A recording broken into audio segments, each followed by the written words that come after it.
വരും മണിക്കൂറിൽ കേരളത്തിലെ തിരുവനന്തപുരം, കൊല്ലം, പത്തനംതിട്ട, ആലപ്പുഴ, കോട്ടയം, ഇടുക്കി, എറണാകുളം, തൃശൂർ എന്നീ ജില്ലകളിലെ ഒറ്റപ്പെട്ടയിടങ്ങളിൽ ഇടിമിന്നലോടുകൂടിയ മഴയ്ക്ക് സാധ്യതയുണ്ടെന്ന് കാലാവസ്ഥാ കേന്ദ്രം അറിയിച്ചു.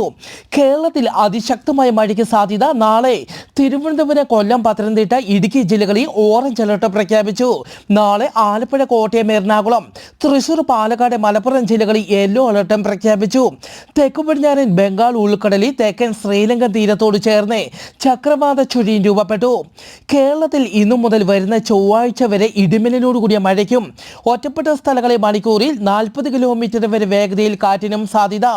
ഇടിമിന്നലിന് സാധ്യതയുള്ളതിനാൽ ഇടിമിന്നലുള്ളപ്പോൾ തുറസായ സ്ഥലത്തോ ടെറസിന്റെ മുകളിലോ വൃക്ഷങ്ങളുടെ ചുവട്ടിലോ നിൽക്കരുതെന്നും ഇടിമിന്നലിന്റെ ആദ്യ ലക്ഷണം കണ്ടുകഴിഞ്ഞാൽ ഉടൻ തന്നെ സുരക്ഷിത കേന്ദ്രങ്ങളിലേക്ക് മാറണമെന്നും അറിയിച്ചു. വീണ്ടും കോവിഡ് കേസുകൾ വ്യാപിക്കുന്നു. ഇന്നലെ ഇന്ത്യയിൽ 302 പേർക്ക് പുതിയ കോവിഡ് കേസുകൾ സ്ഥിരീകരിച്ചു. ഇതിൽ 280 രോഗികളും കേരളത്തിലാണ്. കേരളത്തിൽ ഒമിക്രോണിന്റെ ഉപവകഭേദമായ JN.1 സാന്നിധ്യവും കണ്ടെത്തി. കേരളത്തിൽ പനിയും ചുമയും വ്യാപിക്കുന്നു. ജനങ്ങൾ മാസ്ക് ധരിക്കാത്തത് പനിയും ചുമയും അതിവേഗം വ്യാപിക്കാൻ കാരണമാകുന്നു.